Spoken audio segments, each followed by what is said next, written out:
وَأَتِمُّوا الْحَجَّ وَالْعُمْرَةَ لِلَّهِ۔ بزرگوں، دوستوں اور اسلامی ماؤں بہنوں، اللہ رب العالمین کا بہت زیادہ ہمارے اوپر احسان اور کرم ہے کہ اللہ رب العالمین نے ہمیں اس مسجد میں دین کے ایک اہم رکن کے تعلق سے اس رکن کی ادائیگی سے پہلے علمی طور پر مضبوط ہونے کے لیے اس ورکشاپ میں شرکت کا موقع عنایت فرمایا۔ ہم اللہ رب العالمین سے دعا کرتے ہیں کہ اللہ رب العالمین اس پروگرام کو ترتیب دینے والے تمام لوگوں کی کوششوں کو قبول فرمائیں۔ اللہ رب العالمین جس مقصد کے لیے اس پروگرام کو ترتیب دیا گیا ہے اس مقصد کو حاصل کرنے کی توفیق عطا فرمائیں۔ جو حجاج کرام اس سال حج کے لیے جا رہے ہیں، اللہ رب العالمین مشروع طریقے پر انہیں حج کرنے کی توفیق عطا فرمائیں اور انہیں حج مبرور کی سعادت نصیب کرے۔ محترم حاضرین، گزشتہ 2 دنوں سے حج کے متعلق بہت ساری معلومات آپ کے سامنے پہنچ چکی ہیں۔ مشائخ سے اس اہم رکن کے متعلق بہت ساری چیزیں آپ سن چکے ہیں، سیکھ چکے ہیں۔ آخر میں جو مجھے عنوان دیا گیا ہے وہ یہ ہے کہ حجاج کرام سے دوران حج جو غلطیاں سرزد ہوتی ہیں ان کی نشاندہی کی جائے تاکہ ان غلطیوں سے ہمارے حجاج بچ سکیں۔ جب تک غلطیوں کا علم نہ ہوگا تب تک ان غلطیوں سے بچنا بھی ممکن نہیں ہوگا۔ حج کا طریقہ بہت مشکل نہیں ہے، حج کا طریقہ آسان ہے، لیکن سب سے زیادہ مشکل مرحلہ تب پیش آتا ہے جب کسی حاجی سے کوئی غلطی سرزد ہو جاتی ہے، اور غلطیاں ایسی سرزد ہوتی ہیں، ہر سال ایسی نئی غلطیاں سامنے آتی ہیں جن کا پہلے سے کوئی تصور تک نہیں کر سکتا۔ اسی وجہ سے آپ تاریخ کے اوراق پلٹیں پائیں گے کہ متقدمین کے زمانے سے ہی حج کے موسم کے لیے خاص مفتیوں کو مقرر کیا جاتا، مشاعر میں صرف وہی فتویٰ دے سکتے تھے، کیونکہ دوران حج ایک حاجی سے جو غلطیاں سرزد ہوتی ہیں ان غلطیوں پر فتویٰ دینا اور غلطی صادر ہو جانے کے بعد کیسے اس کی اصلاح کی جائے تاکہ اس حاجی کا حج برباد نہ ہو، یہ کوئی آسان کام نہیں ہے، اس میں اجتہاد کی ضرورت پڑتی ہے۔ تو حج کا طریقہ کوئی مشکل کام نہیں ہے، بہت آسان ہے اس کو سیکھنا۔ پریشانی اس وقت پیش آتی ہے جب کسی حاجی سے کوئی غلطی سرزد ہو جائے، اور جیسے کہ میں نے کہا کہ ایسی غلطیاں ہر سال نئی غلطیاں حاجیوں سے سرزد ہوتی ہیں جن کے بارے میں ایک شخص تصور نہیں کر سکتا۔ اس لیے حجاج کرام سے سرزد ہونے والی غلطیوں کو اگر شمار کیا جائے اور ان کو مرتب کیا جائے تو کئی جلدوں کی کتاب تیار ہو جائے گی، اس لیے کہ آپ تصور نہیں کر سکتے کہ کیسی غلطیاں ہوتی ہیں۔ عام فہم مسائل کے اندر غلطیاں سرزد ہوتی ہیں۔ علماء کے درمیان یہ بات مشہور ہے کہ حج کا مسئلہ آپ کتنا بھی پڑھ لیں لیکن جب تک خود پریکٹیکل حج نہ کر لیں حج کا مسئلہ سمجھ میں نہیں آتا۔ ملا علی قاری رحمہ اللہ جو علماء حنفیہ میں سے بہت بڑے عالم دین گزرے ہیں، ان کے تعلق سے ایک واقعہ بہت مشہور ہے کہ سعی کے دوران کسی شخص نے ان کو دیکھا کہ بہت دیر سے وہ سعی کر رہے ہیں، تو ان سے انہوں نے سوال کیا کہ تقریباً میری سعی ختم ہو رہی ہے، لیکن آپ کو دیکھ رہا ہوں کہ مجھ سے پہلے سے آپ سعی کر رہے تھے اور ابھی تک آپ سعی کر رہے ہیں، تو آخر آپ کی سعی ختم کیوں نہیں ہو رہی ہے؟ تو انہوں نے کہا کہ ابھی میری آدھی سعی باقی ہے، ابھی آدھی میری سعی ختم ہوئی ہے۔ پوچھا کہ یہ عجیب بات ہے، آپ ہمارے ساتھ ہی سعی کر رہے ہیں اور میری سعی ختم ہو گئی، آپ کی سعی ابھی تک ختم نہیں ہو رہی ہے، تو آپ آخر کس طرح کاؤنٹنگ کر رہے ہیں؟ انہوں نے بتایا کہ صفا سے میں نے شروعات کی تھی، مروہ پہنچا تھا، مروہ سے پھر جب صفا پہنچا تو اسے میں 1 چکر شمار کر رہا ہوں۔ تو انہوں نے کہا کہ غلطی آپ سے ہو رہی ہے، پھر سعی آپ صفا سے شروع کریں، مروہ تک پہنچے تو اسے 1 چکر مانا جائے گا، پھر مروہ سے صفا پہنچ گئے تو اسے دوسرا چکر مانا جائے گا۔ اس طرح آپ کے 7 چکر کہاں پر پورے ہو جائیں گے؟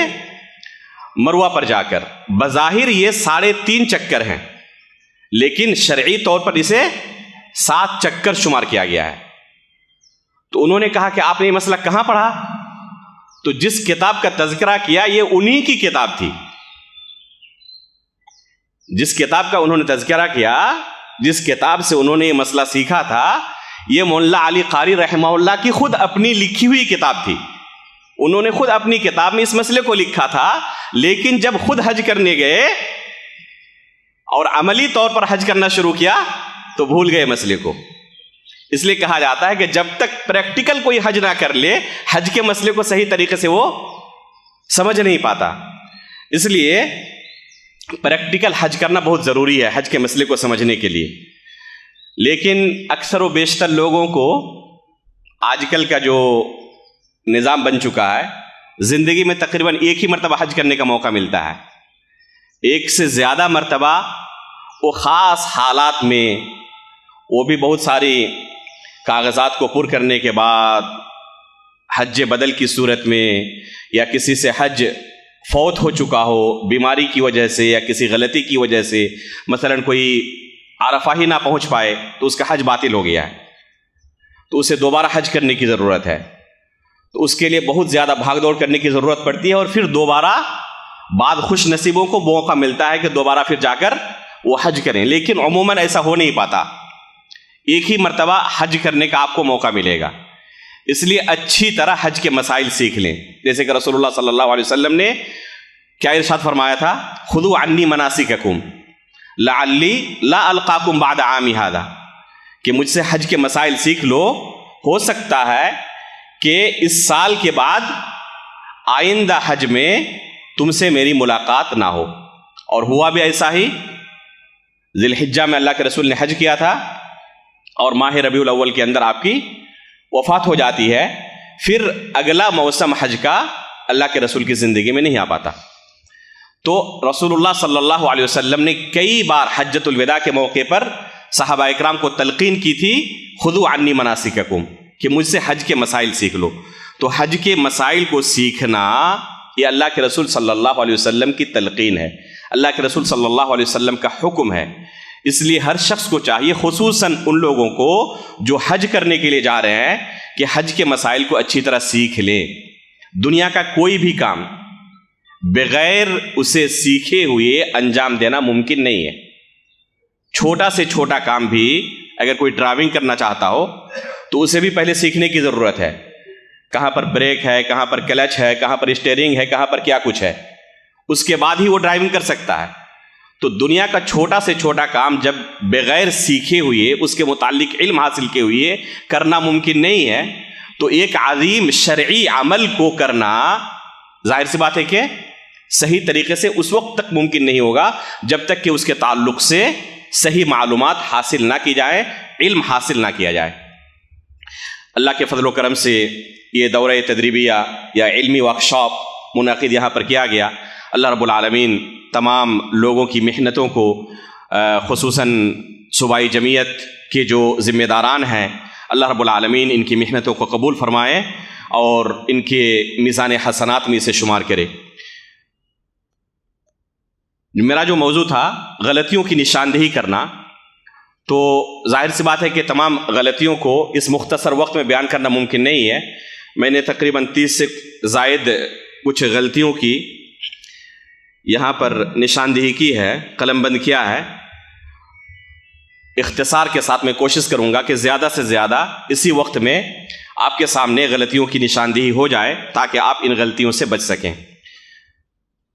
جب میں سوچ رہا تھا ان غلطیوں کے بارے میں تو سب سے پہلی غلطی جسے میں نے مناسب سمجھا کہ اسے ذکر کیا جائے آج کے دور کی، وہ یہ ہے کہ سیلفی لینے سے بچیں. یہ غلطی ہی نہیں بلکہ آج کے دور میں ایک فتنہ بن چکا ہے. جیسے ہی ایک حاجی حج کرنے کے لیے گھر سے نکلتا ہے، یہ موبائل اپنا کام کرنا شروع کر دیتا ہے. بلکہ بعض لوگ تو اپنے ساتھ کیمرہ مین لے کر جاتے ہیں اور پل پل کی خبریں دیتے رہتے ہیں سوشل میڈیا کے ذریعے کہ آج یہاں پہنچا، آج فلاں جگہ میں نے عبادت کی، فلاں جگہ یہ دعا کر رہا تھا. تو آپ اس کام کے لیے نہیں جا رہے ہیں. جن کو خبر دینی ہے اللہ رب العالمین آپ کے ہر عمل سے واقف ہے. اس لیے جہاں تک ممکن ہو سکے موبائل سے اور کیمرے سے دور رہیں. ویسے بھی تصویر کا حکم کیا ہے؟ یہ جائز نہیں ہے. ضرورت کے وقت بس علماء نے اسے جائز قرار دیا ہے. جیسے ابھی آپ کو پاسپورٹ کی ضرورت ہے اور بغیر تصویر کے آپ کا پاسپورٹ بن نہیں سکتا، تو یہاں پر جائز ہے. بلا ضرورت تصویر اسے علماء نے ناجائز قرار دیا ہے. اور تصویر کے متعلق جو احادیث وارد ہیں وہ بہت ہی سخت ہے. اس لیے حتی الامکان انسان کو اس سے بچنا چاہیے، خصوصاً اگر اس میں ریاکاری کا شبہ ہو. جیسے کہ حج کے موسم میں آپ نے فلاں جگہ عبادت کی، عمرے سے فارغ ہوئی، حج سے فارغ ہوئی، آپ عرفات میں ہیں، دعا کر رہے ہیں، مزدلفہ میں ہیں، منا میں ہیں، قربانی کر رہے ہیں، سر حلق کر رہے ہیں. ان تمام چیزوں کو لوگوں کے سامنے ظاہر کرنا ظاہر سی بات ہے اس کی کوئی ضرورت نہیں ہے. اس لیے حتی الامکان اس سے بچنے کی کوشش کریں. دوسری غلطی بہت سارے حجاج یہ کرتے ہیں کہ وہ جدہ ایئرپورٹ پہنچنے کے بعد حج کا احرام پہنتے ہیں. حالانکہ میقات کراس کرنا کسی بھی حاجی کے لیے جائز نہیں ہے بغیر احرام کے. اللہ کے رسول صلی اللہ علیہ وسلم نے میقات کی تفصیل بیان کرنے کے بعد کیا فرمایا؟ ہن لہن ولمن اتی علیہن من غیر اہلہن، کہ جو بھی حاجی حج کے ارادے سے مکہ میں داخل ہونا چاہتا ہے تو بغیر احرام کے لباس کے وہ میقات کراس نہ کرے. بہت سارے حجاج کیا کرتے ہیں، وہ یا تو احرام کا لباس پہنتے ہی نہیں جہاز میں سوار ہونے سے پہلے، یا اگر لباس پہن لیتے ہیں تو جب میقات کراس کر رہے ہوں اس وقت نیت نہیں کرتے. وہ نیت کہاں پہ جا کے کرتے ہیں؟ جدہ پہنچنے کے بعد. اور یہ غلطی ہے. اب سوال آتا ہے کہ اگر کوئی جدہ پہنچ جائے اور اس نے احرام کا لباس نہیں پہنا ہے، یا احرام کا لباس تو پہن لیا تھا لیکن نیت نہیں کی تھی، اب اس کا حل کیا ہے؟ تو اس کا حل یہ ہے کہ جس راستے سے وہ پہنچا ہے جدہ، اس راستے میں جو میقات آئی تھی وہ میقات پھر دوبارہ واپس جائے. اس راستے میں جس راستے سے وہ جدہ پہنچا ہے جو میقات آئی تھی اس میقات کو وہ پھر ٹیکسی کے ذریعے ہو یا کسی دوسری سواری کے ذریعے ہو پھر میقات واپس جائے اور وہاں سے وہ حج کا احرام باندھے اور پھر مکہ جائے. اگر وہ واپس نہیں جاتا میقات تک دوبارہ تو اس پر فدیہ واجب ہو جائے گا. اگر وہ واپس نہیں جاتا تو اس پر فدیہ واجب ہو جائے گا. اس لیے حاجی کو چاہیے کہ پہلے ہی وہ احرام کا لباس پہن لے، اور جیسے ہی اعلان کیا جائے کہ اب ہم میقات کے سامنے پہنچنے والے ہیں تو اس وقت وہ نیت کر لیں اللہم لبیک عمرۃ. اگر وہ حج تمتع کر رہا ہے، اگر حج افراد کر رہا ہے تو اللہم لبیک حجۃ. امید کہ یہ مسائل حج تمتع، حج قران، حج افراد کے آپ کے سامنے آ چکے ہوں گے. تو جو بھی حج آپ کر رہے ہوں اس کی نیت آپ پہلے کر لیں جب آپ وہاں سے گزرنے والے ہوں. تیسری غلطی بہت سارے حجاج سے یہ ہوتی ہے کہ وہ کون سا حج کر رہے ہیں اس کی تعیین نہیں کرتے. اللہ کے رسول صلی اللہ علیہ وسلم کا فرمان ہے انما الاعمال بالنیات، اعمال کا دار و مدار نیتوں پر ہے. آپ حج افراد کر رہے ہیں، حج قران کر رہے ہیں یا حج تمتع کر رہے ہیں، آپ کو اس کا علم ہونا چاہیے. اور تینوں حج کے احکام و مسائل میں فرق ہے، آپ سن چکے ہوں گے. اس لیے پہلے آپ کو علم ہونا چاہیے کہ آپ کون سا حج کر رہے ہیں. مثلا کوئی حج افراد کر رہا ہے تو ظاہر سی بات ہے کہ اس کے لیے جائز نہیں ہے کہ وہ حج مکمل کرنے سے پہلے احرام کا لباس کھولے. احرام کا لباس اتارنا اس کے لیے حج مکمل کرنے سے پہلے جائز نہیں ہے. یا حج قران بھی اگر کر رہا ہے تو اس کے لیے بھی حج مکمل کرنے سے پہلے، یعنی 10ویں تاریخ کو کم از کم 4 میں سے 2 اعمال کرنے سے پہلے وہ احرام کا لباس نہیں اتار سکتا. احرام کی حالت میں اسے رہنا پڑے گا. لیکن اگر حج تمتع کر رہا ہے تو جیسے ہی عمرہ سے فارغ ہوگا وہ حلال ہو جائے گا، اپنا لباس اتار دے گا احرام کا اور عام لباس، سلا ہوا لباس پہن لے گا. تو یہ اسے پتا ہونا چاہیے کہ میں کون سا حج کر رہا ہوں. بہت سارے حجاج سے ہم وہاں پوچھتے ہیں مکہ میں کہ آپ کون سا حج کر رہے ہیں، تو انہیں پتا ہی نہیں کہ حج کے بھی اقسام ہوتے ہیں. تو ایک حاجی کو پتا ہونا چاہیے کہ میں کون سا حج کر رہا ہوں، حج افراد کر رہا ہوں یا حج قران کر رہا ہوں یا حج تمتع کر رہا ہوں. اگر ابھی کوئی نیت کرنا چاہے یا کوئی پوچھے کہ کون سا حج بہتر ہے ہمارے لیے، تو سب سے بہتر یہ ہے کہ آپ حج تمتع کریں. سب سے بہتر یہ ہے کہ آپ حج تمتع کریں. رسول اللہ صلی اللہ علیہ وسلم نے اسی کی خواہش ظاہر کی تھی، گرچہ آپ حج تمتع نہیں کر سکے تھے. اس کی وجہ یہ تھی کہ اللہ کے رسول اپنے ساتھ ہدی کا جانور مدینہ سے مکہ ساتھ لے کر گئے تھے، اور اگر کوئی جانور ساتھ لے جائے تو اس کے لیے جائز نہیں ہے حج قران کے علاوہ کوئی دوسرا حج کرنا. اللہ کے رسول اپنا جانور ساتھ لے کر گئے تھے، اس وجہ سے حج قران کے علاوہ کوئی دوسرا حج آپ نہیں کر سکتے تھے. لو استقبلت من امری مستدبرت ما سقت الهدیہ ولا جعلتها عمرۃ. اللہ کے رسول صلی اللہ علیہ وسلم نے مکہ پہنچنے کے بعد کہا تھا کہ اگر مجھے پہلے پتا ہوتا کہ اتنی جلدی مکہ میں پہنچ جاؤں گا تو اپنے ساتھ ہدی کا جانور نہ لاتا اور اسے میں عمرہ کر لیتا، یعنی حج تمتع کرتا میں.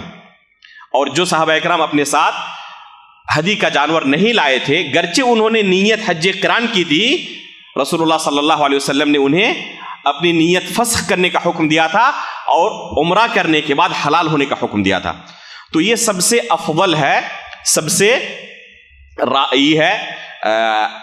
بہتر ہے کہ آپ حج تمتع کریں.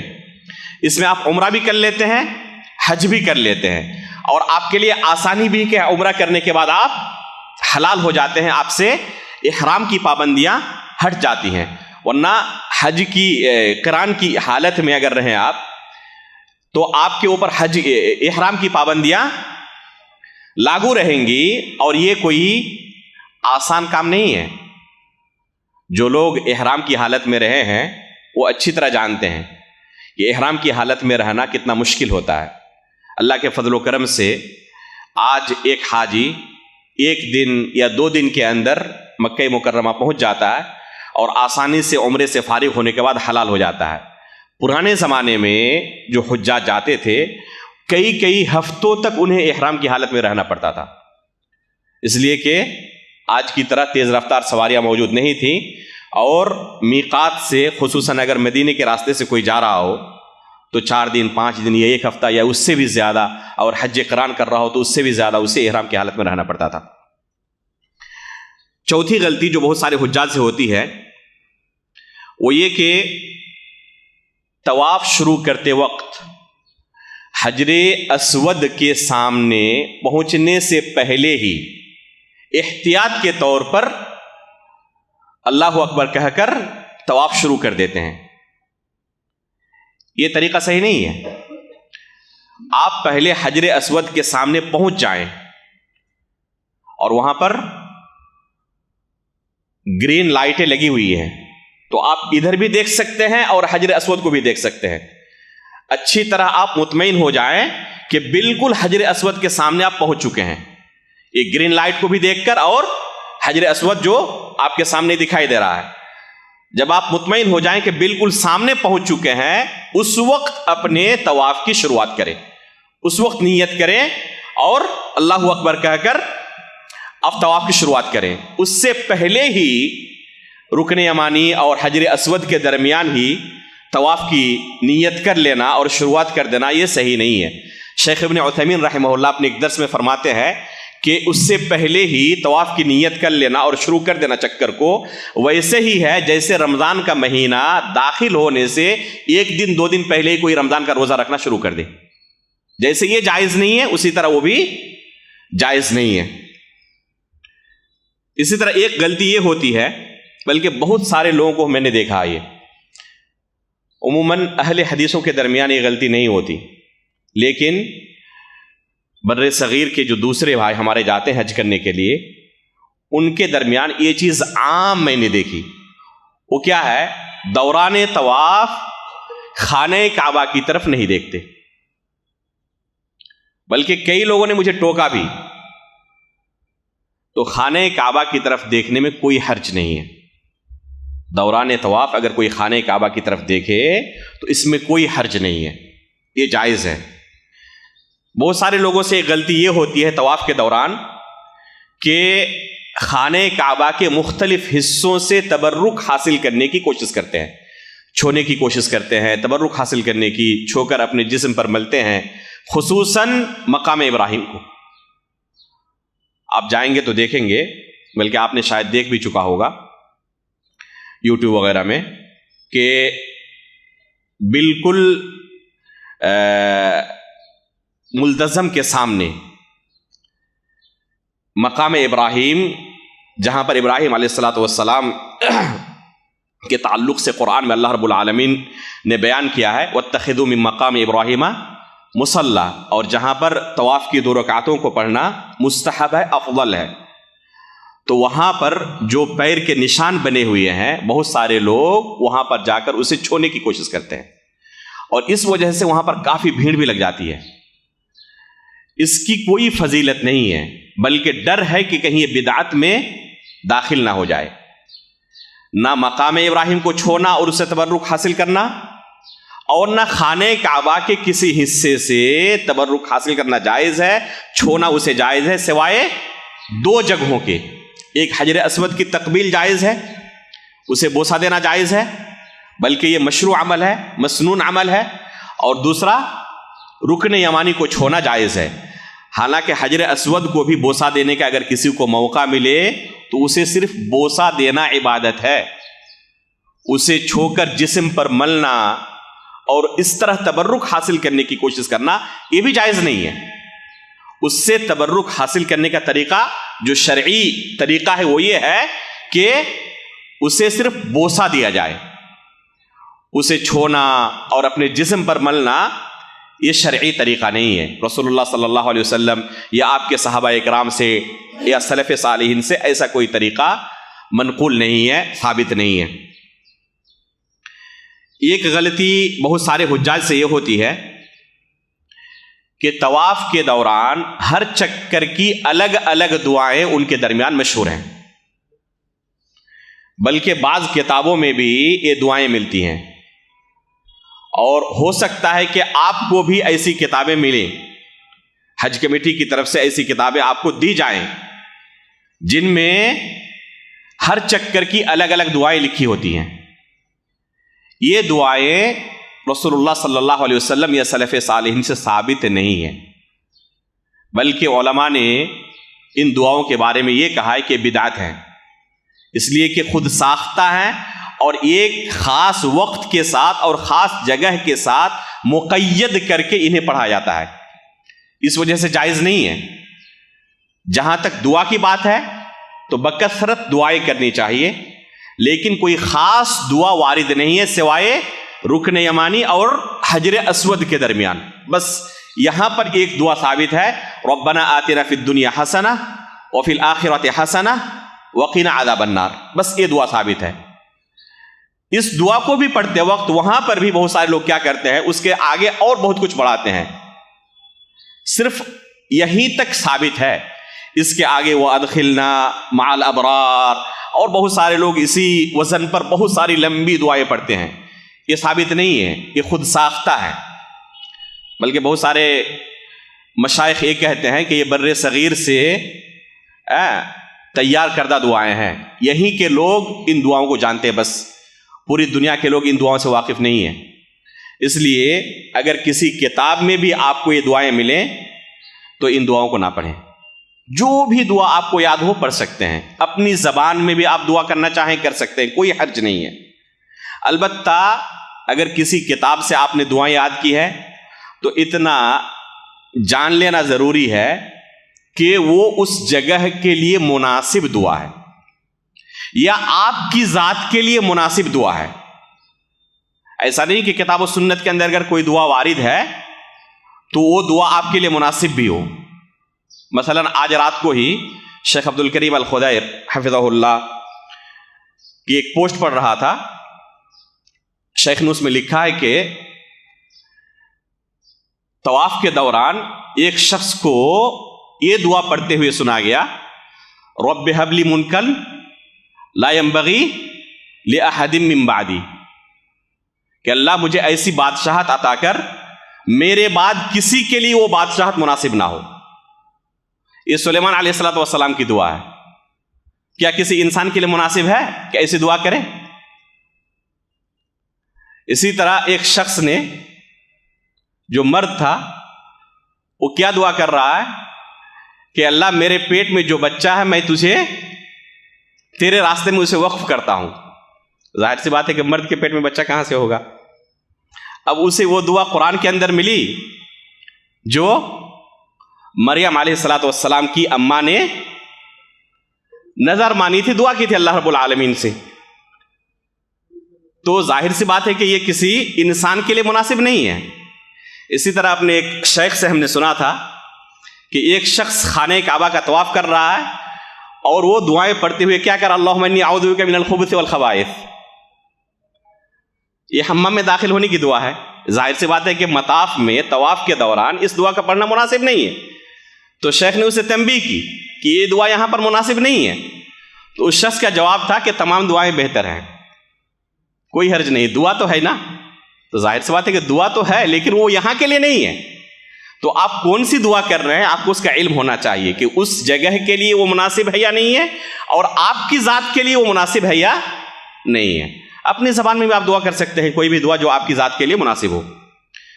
بہت سارے لوگ اجتماعی دعا کرتے ہیں، وہاں پر کوئی ایک شخص اونچی آواز سے دعا پڑھتا ہے اور ساتھ میں پورے گروپ والے 40 50 60 70 کی تعداد میں ہوتے ہیں اور یہ بھی ان کے پیچھے پیچھے ان الفاظ کو دہراتے رہتے ہیں، اور اس سے باقی طواف کرنے والوں کو کافی پریشانی ہوتی ہے. اولاً اس طرح اجتماعی دعا ثابت نہیں ہے، بلکہ علماء نے اسے بدعت کہا ہے. دوسری بات یہ کہ اس وجہ سے دوسرے طواف کرنے والوں کو کافی پریشانی ہوتی ہے، اور یہ جائز نہیں کہ آپ کسی دوسرے کو پریشان کریں وہاں پر. اس لیے اس طرح اجتماعی دعا سے بچنا چاہیے. اسی طرح بہت سارے لوگ طواف کرتے وقت جب دعا کرتے ہیں تو ہاتھ اٹھا کر دعا کرتے ہیں. ہاتھ اٹھانے کا جہاں تک تعلق ہے اس کے اصول و ضابطے ہیں. اس میں شک نہیں کہ دعا کے آداب میں سے یہ ہے کہ اسے ہاتھ اٹھا کر کیا جائے. رسول اللہ صلی اللہ علیہ وسلم کا ارشاد ہے ان ربکم حی کریم یستحی من عبدہ اذا رفع یدیہ الیہ ان یردہما صفرا، کہ تمہارا پروردگار کریم ہے، شرم و حیا کرنے والا ہے. جب کوئی بندہ اپنے دونوں ہاتھوں کو اس کی جانب اٹھاتا ہے تو ان دو ہاتھوں کو خالی واپس کرنے سے اسے شرمندگی محسوس ہوتی ہے. یہ حدیث اس بات کی دلیل ہے کہ دعا کرتے وقت ہاتھ اٹھایا جائے، لیکن کہاں پر؟ ظاہر سی بات ہے کہ اس معاملے میں بھی ہم سنت کے پابند ہیں. جہاں پر رسول اللہ صلی اللہ علیہ وسلم سے ہاتھ اٹھانا ثابت ہے ان جگہوں پر ضرور ہاتھ اٹھانی چاہیے. لیکن جن جگہوں پر رسول اللہ صلی اللہ علیہ وسلم نے دعا کی ہے لیکن آپ سے ہاتھ اٹھانا ثابت نہیں ہے، وہاں پر بغیر ہاتھ اٹھائے دعا کرنا ہی سنت ہے۔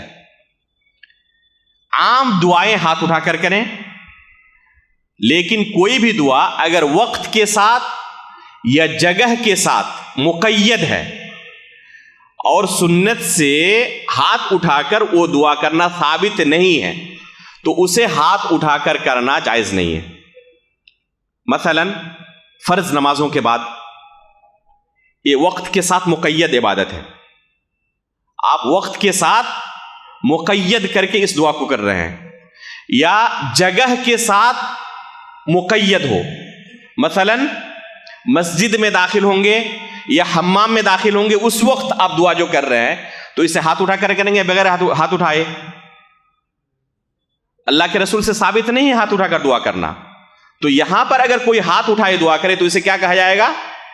یہ خلاف سنت ہے۔ مثلا کوئی مسجد میں داخل ہو رہا ہو تو مسجد میں داخل ہوتے وقت آپ دعا پڑھتے نہیں پڑھتے؟ اگر اسے کوئی ہاتھ اٹھا کر کرے تو اسے کیا کہا جائے گا؟ یہ جائز نہیں ہے، کیونکہ یہ جگہ کے ساتھ یا وقت کے ساتھ مقید دعا ہے اور یہاں پر اللہ کے رسول سے ثابت نہیں ہاتھ اٹھانا۔ جو عام دعائیں ہیں وہ ہاتھ اٹھا کر انسان کر سکتا ہے۔ ایک غلطی بہت سارے حجاج سے یہ ہوتی ہے کہ طواف قدوم کے وقت وہ کیا کرتے ہیں؟ ازدبا کرتے ہیں، یعنی اپنا داہنا کندھا کھولے ہوئے ہوتے ہیں، اس کو ازدبا کہتے ہیں، اور جو چادر ہوتی ہے وہ داہنے کندھے کے نیچے سے لپیٹی جاتی ہے۔ طواف آپ کا ختم ہو چکا، اس کے بعد آپ 2 رکعت نماز ادا کریں گے۔ اب ان 2 رکعتوں کے ادا کرتے وقت آپ کا کندھا کھلا ہونا چاہیے یا ڈھکا ہوا ہونا چاہیے؟ ڈھکا ہوا ہونا چاہیے۔ بہت سارے حجاج کو ہم نے دیکھا ہے کہ ان 2 رکعتوں کو ادا کرتے وقت اسی حالت میں ہوتے ہیں جس حالت میں انہوں نے ابھی طواف کیا ہے، ان کے کندھے کھلے ہوتے ہیں، اور کندھا کھلا ہوا ہو تو نماز نہیں ہوتی، کندھے کو ڈھانکنا ضروری ہے۔ تو یہ غلطی نہ کریں۔ بہت سارے لوگ ان 2 رکعتوں کو ادا کرنے کے لیے وہیں پر جہاں پر انہوں نے طواف کیا ہے وہیں پر طواف کیا کہتے ہیں کہ نماز شروع کر دیتے ہیں۔ اس سے دوسرے طواف کرنے والوں کو کافی پریشانی ہوتی ہے۔ پوری مسجد کے اندر کہیں بھی آپ یہ 2 رکعتیں ادا کر سکتے ہیں، جائز ہے آپ کے لیے، وہیں پر ادا کرنا ضروری نہیں ہے۔ ہاں، مقام ابراہیم میں آپ ادا کریں تو یہ افضل ہے۔ اگر مقام ابراہیم میں ہی آپ ادا کرنا چاہیں تو آپ یہ بھی کر سکتے ہیں کہ پیچھے چلے جائیں اور آپ کے سامنے مقام ابراہیم ہو، لیکن جہاں پر بھیڑ نہ ہو۔ البتہ طواف کرنے کی جگہ جو مطاف ہے، مطاف میں ہی آپ ادا کرنا شروع کر دیں جیسے کہ بہت سارے حجاج کرتے ہیں، تو یہ بالکل بھی مناسب نہیں ہے۔ دوسروں کو ڈسٹرب کر کے، تکلیف دے کر کوئی عبادت کبھی بھی نہ کریں، نہ طواف کی 2 رکعتیں اور نہ حجر اسود کو بوسہ دینا۔ بہت سارے لوگ جو ہٹھے گٹھے ہوتے ہیں وہ کیا کرتے ہیں؟ وہ دوسروں کو دھکا دے کر حجر اسود کا بوسہ لینے کے لیے جاتے ہیں۔ حجر اسود کا بوسہ لینا یہ مستحب ہے، واجب نہیں ہے۔ حجر اسود کا بوسہ لینا یہ مستحب عمل ہے، واجب نہیں ہے۔ اور دوسروں کو دھکا دینا یہ کیا ہے؟ حرام ہے۔ دوسرے مسلمان بھائیوں کو تکلیف دینا، دھکا دینا یہ حرام ہے، اور ایک مستحب عمل کے لیے حرام عمل کا ارتکاب جائز نہیں ہے۔ ایک غلطی بہت سارے حجاج سے یہ ہوتی ہے کہ عمرے سے جیسے ہی فارغ ہوئے وہ پھر تنعیم جاتے ہیں، مسجد عائشہ، اور وہاں سے نیا احرام باندھ کر پھر عمرہ کرنے کے لیے آتے ہیں۔ اس طرح روزانہ عمرہ کرنے کی کوشش کرتے ہیں۔ اپنی طرف سے عمرہ کر لیا، فارغ ہو گئے، اپنے والدین کی طرف سے، رشتہ داروں کی طرف سے، دوسرے لوگوں کی طرف سے روزانہ ان کا عمرہ جاری رہتا ہے۔ یہ عمل مشروع نہیں ہے، جائز نہیں ہے، بلکہ بہت سارے علماء نے اسے ناجائز قرار دیا ہے۔ اللہ کے رسول صلی اللہ علیہ وسلم اور آپ کے صحابہ نیک کاموں میں ہم سے کہیں زیادہ حریص تھے. اگر یہ جائز ہوتا اس زمانے میں مکہ پہنچنا آج کے بالمقابل کہیں زیادہ مشکل تھا. کئی ہفتوں تک بلکہ مہینوں تک سفر کر کے جاتے تب وہ مکہ پہنچتے. ہم تو ایک دن کے اندر یا 2 دن کے اندر پہنچ جاتے ہیں. اس کے باوجود صحابہ اکرام میں سے کسی نے اور نہ خود نبی صلی اللہ علیہ وسلم نے یہ تنعیم جا کر دوبارہ عمرہ کرنے کی کوشش کی تھی، بلکہ علماء مالکیہ نے سختی کے ساتھ اس عمل پر رد کیا ہے، انکار کیا ہے. اس لیے ایک سفر میں متعدد عمرے کرنا، بار بار تنعیم جانا، یہ کوئی اچھا عمل نہیں ہے. بہت سارے لوگ اپنے رشتہ داروں کو پہلے پوچھتے ہیں کہ تم نے کتنا عمرہ کیا تھا. کوئی کہتا ہے کہ میں 10 عمرہ کیا تھا. وہ پہلے ہی نیت کر کے جاتا ہے کہ تمہارا ریکارڈ مجھے توڑنا ہے. تو یہ کوئی مشروع عمل نہیں ہے. ہاں اگر کوئی کسی کام سے حدود حرم سے باہر جائے تو اس کے لیے جائز ہے کہ دوبارہ جب مکہ داخل ہو تو احرام کی حالت میں داخل ہو اور وہ عمرہ کرے، اس کے لیے جائز ہے. لیکن اس طرح بہانہ بنا کر کہ میں فلاں جگہ جا رہا ہوں کسی کام کے لیے، حالانکہ اس کا اصل مقصد وہ نہیں ہے. اصل مقصد کیا ہے؟ دوبارہ عمرہ کرنا. اس طرح بہانے بنا کر بار بار نکلنا اور اس طرح عمرہ کرنا یہ صحیح طریقہ نہیں ہے. آپ عمرے سے فارغ ہو چکے، اس کے بعد یوم الترویہ 8ویں ذی الحجہ کو آپ حج کا احرام پہنیں گے. کہاں سے پہنیں گے؟ جہاں پر آپ مقیم ہیں. کسی ہوٹل میں ٹھہرے ہوئے ہیں وہیں سے احرام کا لباس پہنے. بہت سارے حجاج کو ہم نے دیکھا ہے کہ ہوٹل سے مسجد حرام آتے ہیں صرف احرام کا لباس پہننے کے لیے. یہ مشروع عمل نہیں ہے. رسول اللہ صلی اللہ علیہ وسلم یا آپ کے صحابہ اس طرح احرام کا لباس پہننے کے لیے مسجد حرام نہیں آتے تھے. جہاں پر آپ ٹھہرے ہوئے ہیں، چاہے ہوٹل ہو، کوئی خیمہ ہو، کسی دوست کا گھر ہو، جہاں پر ٹھہرے ہوئے ہیں وہیں سے احرام باندھیں آپ، اور وہاں سے احرام باندھ کر آپ مینا چلے جائیں. ایک غلطی بہت سارے حجاج سے مینا، مزدلفہ، یہاں تک کہ میدان عرفات میں بھی یہ ہوتی ہے کہ وہ مکمل نماز ادا کرتے ہیں، قصر نہیں کرتے. حالانکہ ایام حج میں حجاج کے لیے قصر کرنا یہ سفر کی وجہ سے نہیں ہے، یہ نسک کی وجہ سے ہے، حج کی وجہ سے ہے. اس لیے جو حجاج مکہ سے حج کر رہے ہوتے ہیں وہ بھی قصر کرتے ہیں، حالانکہ وہ مسافر نہیں ہوتے. اس لیے مکمل نماز پڑھنا یہ سنت کے خلاف ہے. بہت سارے لوگوں کو آپ پائیں گے بر صغیر کے کہ مینا میں بھی، مزدلفہ میں بھی اور عرفات میں بھی مکمل نماز پڑھتے ہیں. اگر آپ کو وہاں پر نماز پڑھنے کی ضرورت پڑے اور ایسے لوگوں کے ساتھ آپ کا قافلہ رہے تو آپ ان کی اتباع نہ کریں. آپ قصر کر کے ہی نماز پڑھیں. ظہر کی نماز، عصر کی نماز اور عشاء کی نماز 2 رکعت ہی پڑھیں. ایک دوسری بات یہ بتا دوں کہ مسافر کے لیے سنن رواتب نہیں ہے. دوسری سنتیں ہیں، نفلی نمازیں آپ پڑھ سکتے ہیں، لیکن مسافر کے لیے سنن رواتب، مثلا ظہر سے پہلے کی جو سنت ہے، ظہر کے بعد کی جو سنت ہے، مغرب کے بعد کی جو سنت ہے، عشاء کے بعد کی جو سنت ہے، مسافر کے لیے نہیں ہے. یہ یہاں تک کہ بہت سارے علماء نے کہا ہے کہ جائز ہی نہیں ہے مسافر کے لیے سنن رواتب کا ادا کرنا. صرف فجر کی جو 2 رکعتیں ہیں یہ مسافر پڑھ سکتا ہے، اور وتر کی نماز مسافر پڑھ سکتا ہے. باقی جو نفلی نمازیں ہیں وہ پڑھ سکتا ہے، کوئی حرج نہیں ہے. جیسے چاشت کی نماز ہے، ایک مسافر پڑھ سکتا ہے. اگر رمضان مہینے میں گیا ہے عمرہ کرنے کے لیے، حج کرنے کے لیے، تراویح کی نماز پڑھ سکتا ہے، کوئی حرج نہیں ہے. لیکن جو سنن رواتب ہیں وہ مسافر کے لیے نہیں ہے. تو سنن رواتب بھی بہت سارے حجاج پڑھتے ہیں اور سوچتے ہیں کہ یہاں پر جب آیا ہوں تو ظاہر سی بات ہے کہ نماز کی بہت زیادہ فضیلت ہے تو کیوں چھوڑوں. تو میرے بھائیوں، سنت کی اتباع کرنا ضروری ہے، اور اللہ کے رسول صلی اللہ علیہ وسلم یا آپ کے صحابہ کا طریقہ یہ نہیں رہا ہے کہ سفر کی حالت میں سنن رواتب کو پڑھا جائے. اس لیے آپ جب تک سفر کی حالت میں ہیں سنن رواتب کو نہ پڑھیں. صرف آپ فرض نمازیں پڑھیں، عام نفلی نمازیں آپ پڑھ سکتے ہیں. ایک غلطی بہت سارے حجاج سے میدان عرفات میں یہ ہوتی ہے کہ حدود عرفہ سے باہر ہی وہ رہ جاتے ہیں، ایسے حجاج کا حج ہی نہیں ہوتا۔ الحج عرفہ اللہ کے رسول نے کہا۔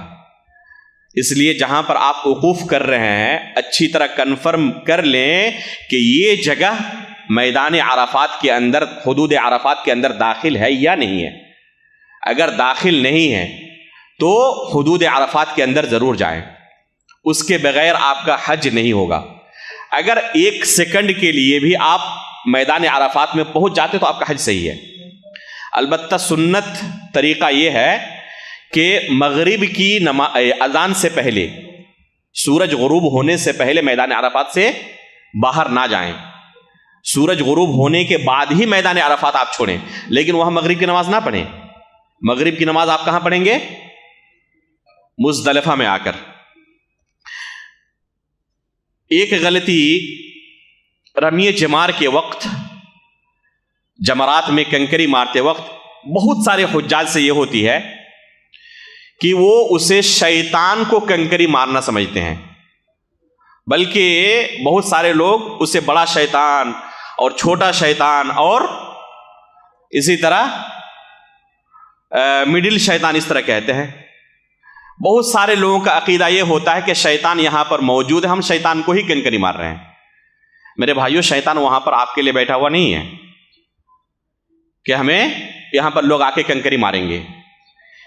اللہ کے رسول صلی اللہ علیہ وسلم نے جو سبب بیان کیا ہے وہ کیا ہے؟ لِإِقَامَةِ ذِكْرِ اللَّهِ، اللہ رب العالمین کے ذکر و اذکار کے لیے اس عمل کو مشروع قرار دیا گیا ہے۔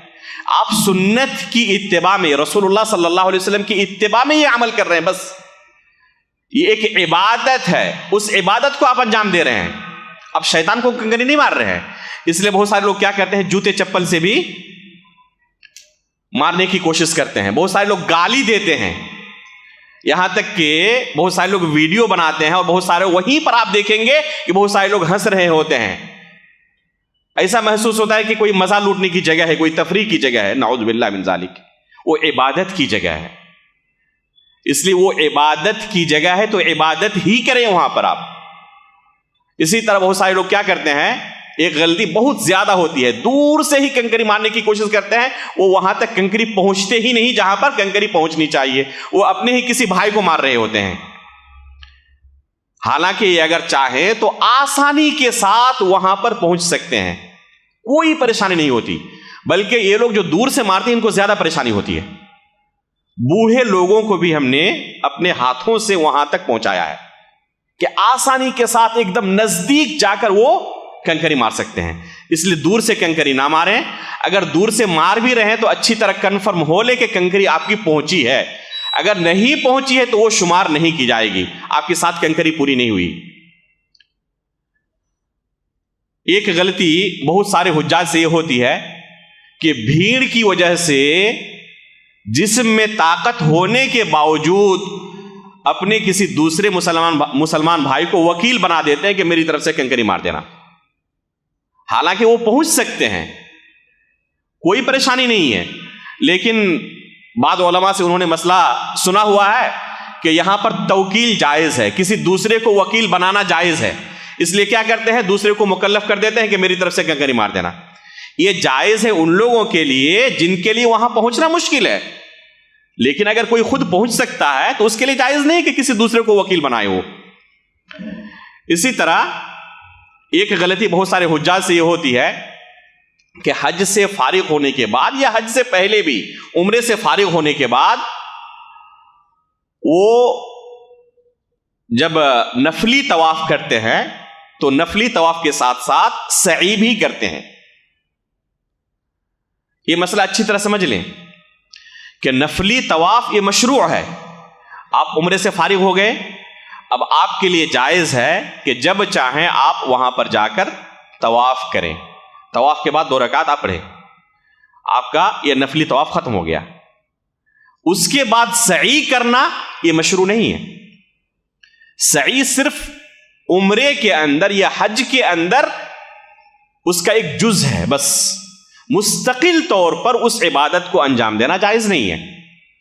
اسے ایک دوسری مثال سے سمجھیں، جیسے سجدہ ہے نماز کے اندر، تو یہ نماز کا ایک جز ہے، یہ اسی طرح مستقل عبادت بھی ہے، کہ اگر کوئی شخص قرآن کی تلاوت کر رہا ہے اور سجدے کی آیت پر پہنچے تو وہ صرف سجدہ کر سکتا ہے۔ اسی طرح کوئی اسے خوشخبری سنائی دی، اپنا کوئی عزیز کسی مصیبت سے نجات پا گیا، یا کسی کے گھر بچے کی پیدائش ہوئی، بچی کی پیدائش ہوئی، اس کے لیے جائز ہے کہ وہ شکرانے کے طور پر سجدہ کرے۔ تو یہ مستقل عبادت ہے سجدہ، لیکن رکوع جس طرح سجدہ نماز کا ایک جز ہے، رکوع بھی نماز کا ایک جز ہے، لیکن مستقل طور پر اگر کوئی صرف رکوع کرنا چاہے تو جائز نہیں ہے۔ تو اسی طرح سعی ہے، سعی مستقل طور پر کوئی اگر کرنا چاہے تو جائز نہیں ہے، صرف اس کے لیے مستقل طور پر طواف کرنا، نفلی طواف کرنا، یہ جائز ہے بس۔ اسی طرح بہت سارے لوگ، ہمارے اہل حدیثوں میں کم ہے یہ، دوسرے اخوان کے پاس یہ بیماری بہت زیادہ پھیلی ہوئی ہے، وہ کیا ہے؟ قضاء عمری۔ وہاں پر زندگی بھر کی چھوٹی ہوئی نمازوں کو ادا کرتے ہیں، اور ایک غلط فہمی ان کے درمیان کیا ہے کہ مکہ میں مسجد حرام میں اگر ایک نماز پڑھے تو کتنا ثواب ملتا ہے؟ 1,00,000، اور مسجد نبوی میں 1,000 یا 50,000؟ 1,000، یہی ثابت ہے۔ 50,000 والی روایت ثابت نہیں ہے۔ تو بہت سارے لوگ کیا سوچتے ہیں کہ ایک نماز 1,00,000 نماز کے برابر ہے، تو زندگی بھر کی جو ہماری نمازیں چھوٹی ہوئی ہیں وہ مسجد حرام میں جا کے ہم ایک نماز پڑھیں گے اور پوری زندگی کی نمازیں کیا ہو جائیں گی؟ اس سے قضا ہو جائیں گی۔ تو یہ اس حدیث کا مفہوم نہیں ہے، یہ فضیلت کے اندر ہے، بس یہ فضیلت کے اندر ہے۔ یہ علماء اس کے لیے کہتے ہیں کہ فی الاجری ولیس فی الاجزاء، یہ فضیلت کے اندر بس یہ ہے، عبادت ہے، لیکن اگر کسی کے اوپر کوئی عبادت فرض ہو چکی ہے تو اس طرح کی کسی فضیلت والے عبادت کو انجام دے کر وہ اس اصل عمل سے چھٹکارا نہیں پا سکتا۔ مثلا کسی کے اوپر عمرہ واجب ہے، اب وہ یہ کہے کہ مسجد نبوی سے یا مدینے سے وہ کیا کرے گا؟ مسجد قباء پہنچے گا اور وہاں پر جا کر 2 رکعت نماز ادا کرے گا، اس کی فضیلت کیا ہے؟ ایک عمرے کے برابر اسے ثواب ملتا ہے۔ اب کسی کے اوپر عمرہ واجب ہو چکا ہے، وہ عمرے کے لیے نہیں جا رہا ہے، مسجد قباء میں جا کر 2 رکعت نماز ادا کر رہا ہے، تو کیا اس سے عمرہ ساقط ہو جائے گا؟ کسی کے اوپر حج واجب ہو چکا ہے، اور صحیح حدیث ہے کہ ماہ رمضان میں عمرہ کرنے کا ثواب کیا ہے؟ حج کے برابر ہے، تو ماہ رمضان میں جا کے اس نے عمرہ کر لیا، تو کیا اس سے حج ساقط ہو جائے گا؟ تو اس سے حج ساقط نہیں ہوگا، البتہ اسے فضیلت ملے گی، حج کی فضیلت ملے گی، لیکن یہاں بھی یہ چیز سمجھ لیں کہ اسے اصل جو عمل ہے اس کی فضیلت ملے گی بس۔ مثلا ماہ رمضان میں عمرہ کا ثواب کیا ہے؟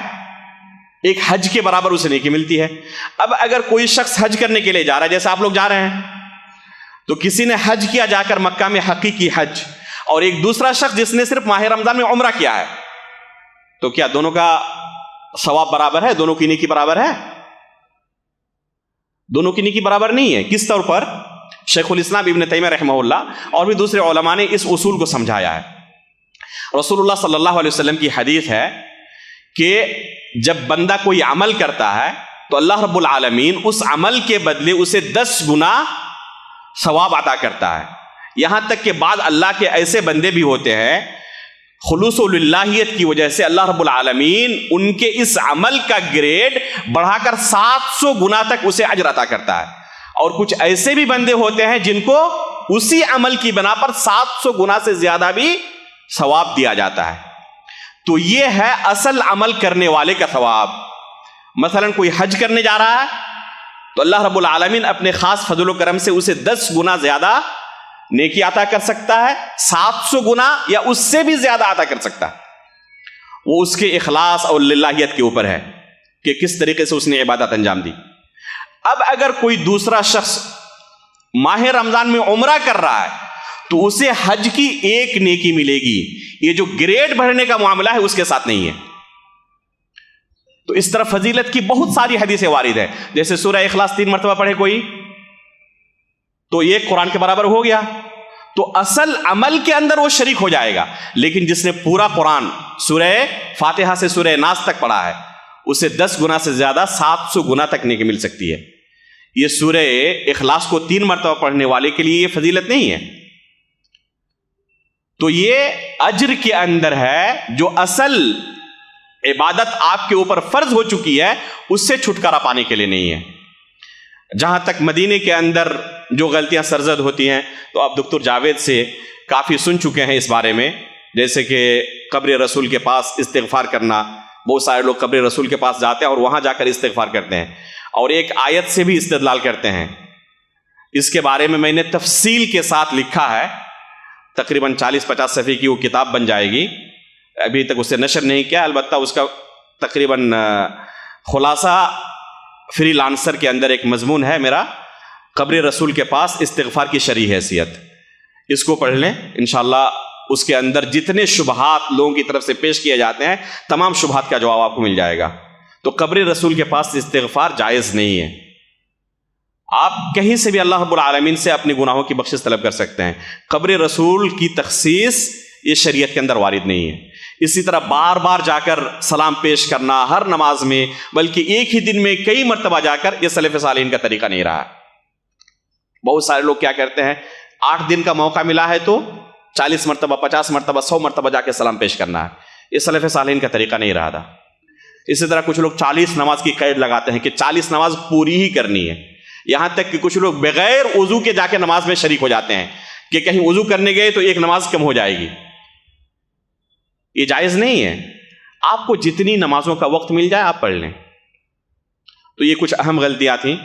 اللہ رب العالمین سے ہم دعا کرتے ہیں کہ اللہ رب العالمین صحیح طریقے سے اس عبادت کو ہمیں انجام دینے کی توفیق عطا فرمائے اور ان تمام غلطیوں سے اللہ رب العالمین ہمیں بچنے کی توفیق عطا فرمائے. آمین تقبل یا رب العالمین. وصلی اللہ علی نبینا محمد.